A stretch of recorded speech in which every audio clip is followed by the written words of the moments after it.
Jadi di musim gugur itu, geng, jamnya tuh jadi 24 jam per hari. Terfavorit aku di taman ini. Ini dia.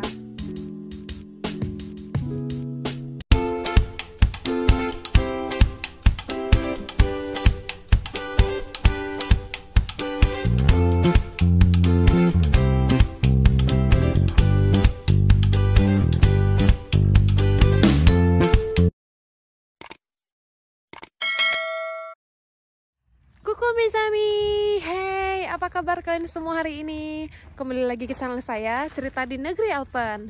So, hari ini aku lagi ada di taman. Ini taman dekat rumah, dan taman ini cukup besar sih. Jadi beberapa daerah yang dekat area sini, semua orang tuh pada main ke sini karena ya besar tamannya dan enak.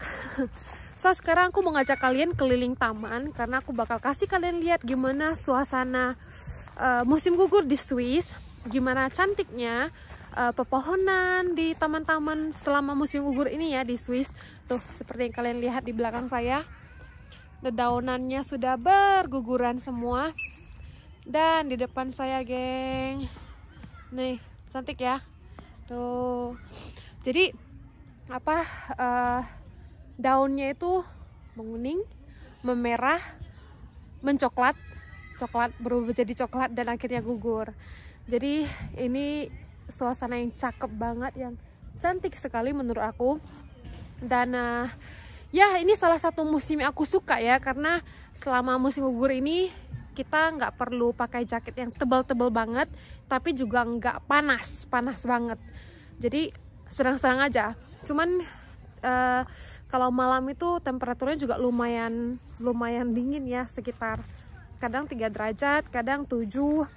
Cuman kalau dari siang sampai sore temperaturnya itu biasa dari belasan, misalnya paling tinggi itu kalau di musim gugur itu 20 derajat. Dan hari ini tadi aku cek tuh 17 derajat. Ya, jadi kayak ini deh, apa, AC yang paling rendah kalau di Indonesia 16 derajat ya. Ya sekitar gitulah. Saya ini suasana musim gugur di Swiss, cakep banget ya. Ini tamannya. Lihat, geng, nampakkan musim gugurnya di sini. Cantik banget kan pepohonannya. Tuh, oh, so beautiful. You see? Oh, cantik banget. Masih ada orang piknik di sana bawa anak-anaknya. Dan ya, tuh.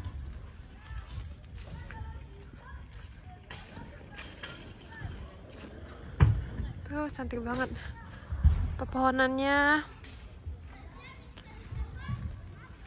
cantik sekali.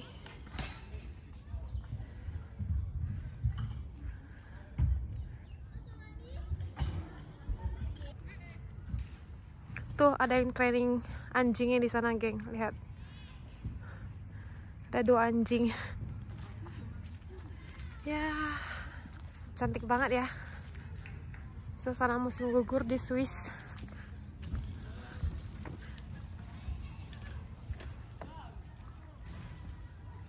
Pepohonannya berwarna-warni.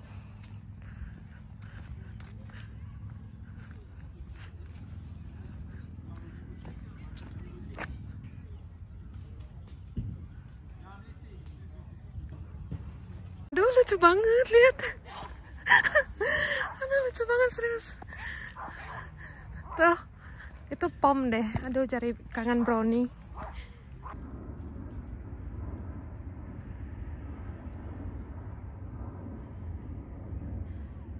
Cakep ya, geng, suasananya. Itu pohon, menurut aku pohon paling tercantik di taman ini itu tuh.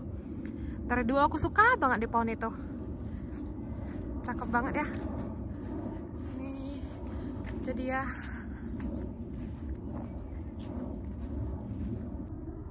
Ini dia, geng, pohon terfavorit aku di taman ini. Nih dia, si cakep luar biasa. Gimana menurut kalian, geng? Apakah ini pohon tercakep di taman ini sepanjang kalian lihat di video ini? Aku rasa sih iya. Ada sebagian pohon juga yang sudah hampir botak, geng, di sana lihat. Dan sebagiannya masih baru mau mulai menguning. Banyak banget yang bawa anjing jalan tuh.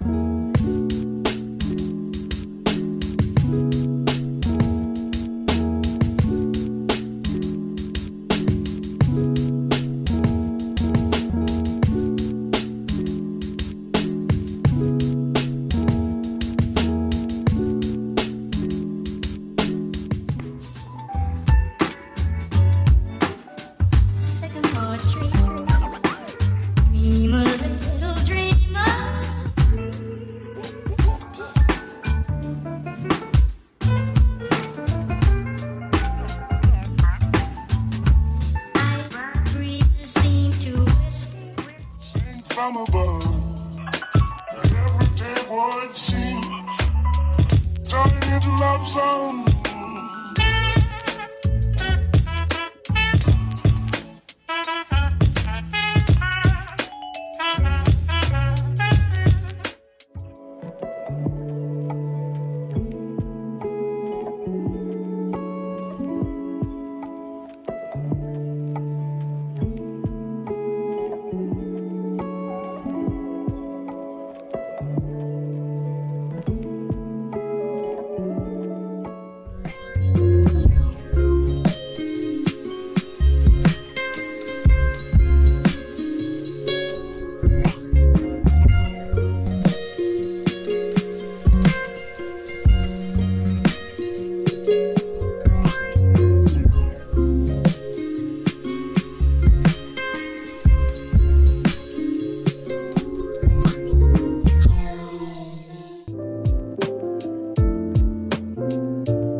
Muncul matahari, geng. Aduh, cakepnya tuh. Tiba-tiba sudah cerah. Tiba-tiba langit cerah. Aku tuh paling suka banget loh lihat pohon-pohon berjajar begini. Adem banget rasanya ya. Nih, berjajar dengan warna-warninya yang sungguh indah. Luar biasa. Jadi saya berakhir di sini, geng. Duduk manis. Di belakang saya ada lapangan sepak bola, dan di sini ada lapangan kecil untuk futsal, dan di belakang saya ada pepohonan yang sudah berguguran daunnya. Dan ya, di sini di belakang juga sama, geng, pemandangannya. Tuh. Aku bakal duduk manis saja di sini, menikmati sore yang hangat. Dan ya, beginilah ya, geng, suasana musim gugur di Swiss. Cuacanya enak, nggak begitu panas, nggak begitu dingin, asik. Kalau kalian lebih suka musim apa, geng? Musim gugur, musim semi, musim panas, atau musim dingin? Kalau saya mah, setiap musim itu ada kecantikannya tersendiri ya. Di musim gugur kalian bisa lihat tanaman, tumbuhan, pepohonan berwarna-warni menggugurkan daunnya. Di musim semi kalian bisa lihat bunga-bunga semua bermekaran, pohon-pohon hijau semua. Di musim panas, ya panas aja sih itu, cuaca bagus, panas, kalian bisa hang out kemana aja, bisa barbecue di luar. Dan kalau di musim dingin kalian bisa lihat salju, dingin banget sih itu. Ada kecantikannya masing-masing lah. Jadi dinikmati sajalah hidup ini ya. Ya beginilah, geng, tinggal di negara 4 musim ya begitu. Setiap musim itu berubah-berubah, baju yang kita pakai juga hanya bisa pakai per musim. Dan awal-awal datang sih memang mesti benar-benar adjust ya, mesti benar-benar adaptasi begitu. Oke, geng, ganti posisi karena pegel juga tangan saya pegang kamera begini, jadi aku taruh aja. Jadi ya, geng, buat kalian belum tahu, di musim gugur di negara Swiss dan sebagian besar Eropa lainnya, negara Eropa lainnya, jam itu mundur 1 jam. Biasa kita nyebut namanya fallback, atau bahasa Perancisnya d'hiver, jam musim dingin. Jadi perbedaannya, kalau misalnya di musim gugur, perbedaan jamnya itu jadi 6 jam dengan Indonesia. Dan di awal musim semi, biasanya tuh sekitar Maret, April, itu dia maju 1 jam. Jadi cuman beda 5 jam dengan Indonesia. Itu namanya Daylight Saving Time ya. DST, Daylight Saving Time. Ini setahu aku hampir seluruh negara Eropa memperlakukan jam ini, kecuali negara Islandia, kalau aku nggak salah ya. Negara Islandia tidak memakai DST, yaitu Daylight Saving Time. Jadi di musim gugur itu geng, jamnya tuh jadi 25 jam per hari. Seperti itulah kira-kira analoginya. Karena dia mundur 1 jam, sedangkan di musim panas jadinya tuh 1 hari cuma 23 jam karena dia maju 1 jam. Kenapa negara Swiss dan sebagian besar negara Eropa memperlakukan hal ini? Karena awal mulanya itu penggunaan DST, Daylight Saving Time, atau biasa di Inggris atau di Amerika nyebutnya summertime. Karena kalau di musim panas, cerahnya matahari, hari itu lebih panjang. Jadi misalnya sunrise, matahari terbit itu jam 6-an, jam 7-an, dan matahari terbenam itu bisa jam 9-an, bisa jam 10-an. Jadi diberlakukan ini tuh untuk menghemat energi awalnya. Dan sedangkan kalau di musim gugur itu sunrise-nya kisaran jam 7-an, jam 8-an, tapi sunset-nya sekitar jam 5-an, jam 6-an itu udah gelap di sini ya. Sekarang aku record video ini sekitar jam 4-an dan udah mulai gelap ya, kayak sekisaran, tapi Indonesia jam 4-an juga nggak segini gelap ya, masih agak lumayan cerah ya. Cuman kalau di musim panas ya gitu, waktu siang harinya lebih panjang. Jadi ya, penggunaan Daylight Saving Time ini untuk menghemat energi awalnya. Dan setahu aku pertama kali dikenalkan itu di Jerman pada awal Perang Dunia Pertama tahun 1918 kalau aku nggak salah ya. Dan pertama kali aku pernah baca satu jurnal, pertama kali sih benar-benar dipakai itu di Kanada sih, di Ontario 8 tahun sebelumnya, itu tahun 1908. Orang-orang di Kanada sudah memulai perhitungan dan pemakaian jam Daylight Saving Time ini. Tapi yang aku baca lagi di jurnal terakhir aku baca, Eropa ini bakal menghentikan penggunaan Daylight Saving Time. Jadi tidak ada lagi perubahan jam 1 jam di musim panas atau musim gugur. Jadi semuanya hanya akan pakai standar jam yang sama. Hampir jatuh kamera saya, geng. Perbaiki dulu. Oke. Jadi semuanya itu bakal pakai standar jam yang sama. Jadi nggak ada lagi perubahan-perubahan. Cuman balik lagi, karena Swiss tidak termasuk dalam member anggota European Union, karena Swiss bukan anggota EU. Jadi aku nggak tahu Swiss ini bakal menjalankan kebijakannya atau enggak. Tapi untuk DST sendiri Swiss ikut kebijakan EU, European Union. European Union itu Uni Eropa ya. Jadi Swiss itu bukan anggota Uni Eropa, walaupun dia di Eropa, tapi dia bukan member. Tapi dia menjalankan, negara ini menjalankan beberapa aturan atau kebijakan yang memang diberlakukan di Eropa. Contohnya Schengen, terus kebijakan border, yang lainnya ikut. Cuman dalam beberapa hal juga enggak sih, misalnya mata uangnya tetap dia nggak pakai euro. Jadi ya kita lihat aja summer 2021 tahun depan apakah tetap akan dilakukan DST, Daylight Saving Time, atau enggak. Awal-awal itu aku datang ke Eropa itu agak bingung kenapa jam itu kayak berubah-berubah gitu ya. Jadi ya begitulah geng.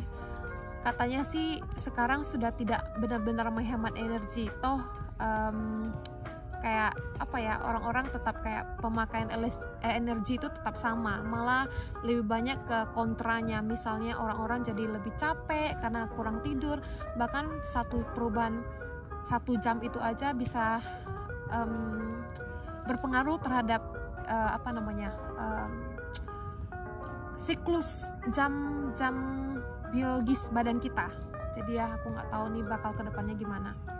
Jadi ya geng, begitulah kalau musim gugur sudah beda 6 jam dengan Indonesia.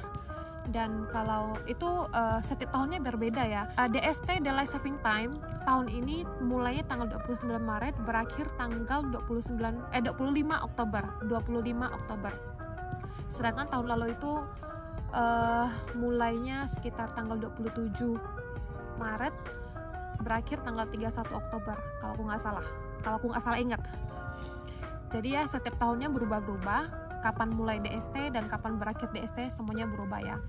Jadi kalau misalnya Eropa sudah menetapkan dan akan memperlakukan tidak akan melakukan perubahan jam DST lagi, berarti Swiss dengan Indonesia akan tetap selamanya 6 jam kalau Swiss ikut peraturan ini ya. Kalau enggak ya nggak tahu deh, karena standar jam di Swiss itu adalah CES, Central European Standard Time, itu 6 jam bedanya dengan Indonesia. Sedangkan kalau West itu West European Standard Time, itu bagian barat tuh kayak Portugal tuh beda dengan Indonesia 7 jam, dan UK, Inggris, dan juga Faroe Island, Faroe bacanya ya, dan juga Canary Island.